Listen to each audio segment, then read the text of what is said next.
Si le journaliste, ce n'est pas d'abord se poser les questions, ce n'est pas d'avoir réponse à tout, c'est d'avoir question à tout. C'est la première fois que je raconte cette histoire. Bonjour Monsieur Nicolas Dupont-Aignan, dans quel esprit êtes-vous? Ah, ça s'est pas entendu ni vu. J'ai pas besoin de dire les yeux dans les yeux. Rien n'est jamais sûr. Alors André Berkoff, bonjour. Bonjour. Vous êtes aujourd'hui à la rentrée, enfin, à l'université d'été de la France. Pour quelle raison? Écoutez, Nicolas Dupont-Aignan m'a demandé de participer à ce débat sur la démocratie.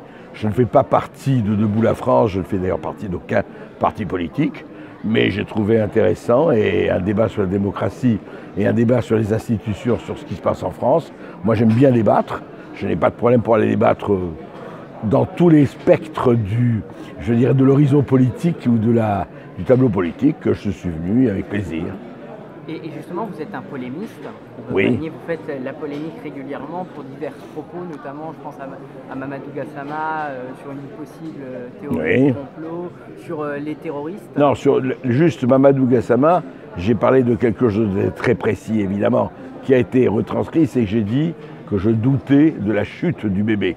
Je n'ai pas parlé de Mamadou, et si vous voulez, c'est intéressant parce que c'est un bon exemple. 3 scientifiques ont démontré qu'il n'était pas possible que ce bébé, 3 ans et demi en tout cas, ait pu tomber du 6e au 5e. Ce qui est intéressant, c'est qu'on a montré, personne n'a...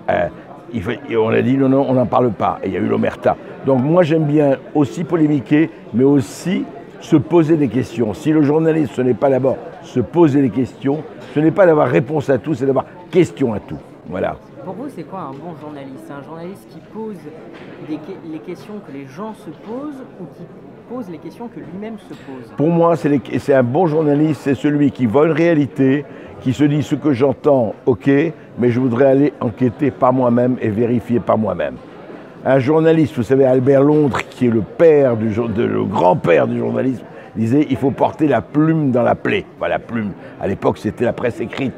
Mais vous comprenez, c'est facile, on a tous des avis. Mais si on ne prend pas le temps d'aller enquêter, d'aller voir, et en dehors, ne pas parce qu'il est de mon camp, je dois le soigner, ou parce qu'il est d'autre camp, je dois le détruire, ce qui tue un certain journalisme, c'est que ça devient un journalisme d'idéologie et non pas un journalisme d'enquête et de vérification.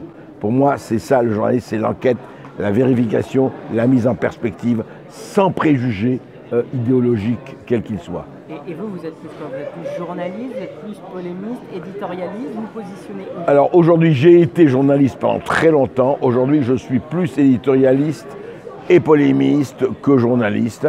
Mais je garde la fonction de journaliste pour moi est très importante. Et il faut dire aussi que je suis beaucoup écrivain. J'ai écrit beaucoup et j'ai publié 46 livres. Donc aujourd'hui, je suis plus dans l'édito et la polémique que dans l'enquête journalistique. Mais je travaille avec des équipes journalistiques et des jeunes journalistes que j'incite et que j'amène à enquêter le plus possible. D'accord. Et on parle justement de cette enquête. Il y a une liste qui dit que l'enquête a un coût, que c'est très important, les enquêtes. Oui. Il y a de moins en moins de journalistes qui le font. Selon vous, pourquoi? Alors ça, c'est vraiment pas la faute des journalistes. Ça, c'est la faute de contrôleurs de gestion qui ont pris le pouvoir parmi les propriétaires de presse et directeurs de presse. Alors ils disent attention, il faut faire des économies. Sauf qu'en faisant ce genre d'économies, la presse scie la branche sur laquelle elle est assise. Vous voyez, aujourd'hui, je suis public, je suis consommateur d'informations. J'ai tout sur Internet. Pourquoi je vais vous acheter si vous ne m'amenez pas quelque chose en plus? Où est la valeur ajoutée? Ce qui est très important aujourd'hui, c'est fondamentalement la valeur ajoutée. Et qu'est-ce que c'est la valeur ajoutée? C'est l'enquête. C'est aussi le style, quand vous savez écrire, etc. C'est très bien de présenter bien les choses. Mais l'important, c'est que moi, je sais que si, chez vous, dans tel ou tel, il y aura une enquête que je n'ai pas ailleurs, je serai prêt à acheter, à payer, disons, quelque chose. Voilà le problème. C'est que la presse ne comprend pas qu'en voulant faire des économies, de ce point de vue-là, sur l'enquête, la vérification et prendre le temps, ils s'assassinent eux-mêmes, ils se suicident eux-mêmes. Mais il y a un problème, c'est les jeunes. Les jeunes consomment très peu d'informations, ou l'information qu'ils consomment, c'est une consommation de fast-food. Enfin, c'est une fast news Oui. avec les vidéos je pense à Brut, L'Obsider, etc., sur des formats très courts. Oui.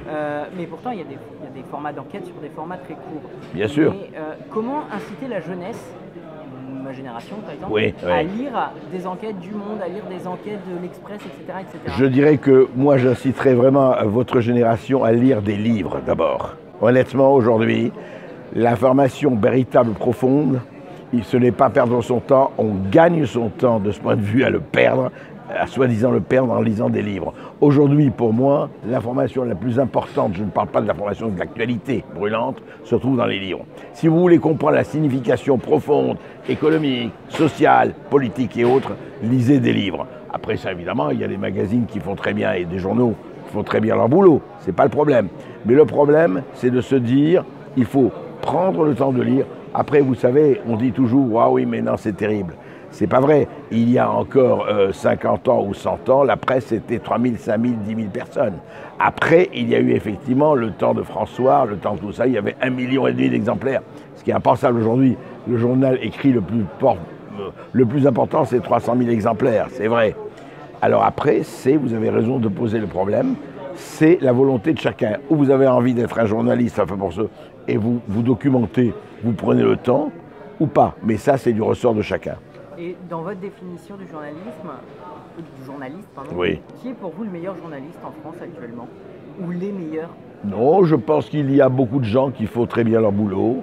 Honnêtement, je ne vais pas vous donner par... Bon, de temps en temps, vous savez, il y a un vieux journal qui s'appelle Le Canard Enchaîné qui sort des choses. Il y a un jeune site qui s'appelle Mediapart, sur lequel, beaucoup de choses où je ne suis pas d'accord, mais ils sortent des choses. Moi, je suis pour ce genre de journaliste qui fait du travail d'investigation. Voilà. D'accord. Et de vérification et de mise en perspective. Et dernière question, qu'est-ce qui fait un bon polémiste je dirais beaucoup de... Enfin, j'espère du talent, mais je dirais de la talent, beaucoup de culture et le sens de la formule.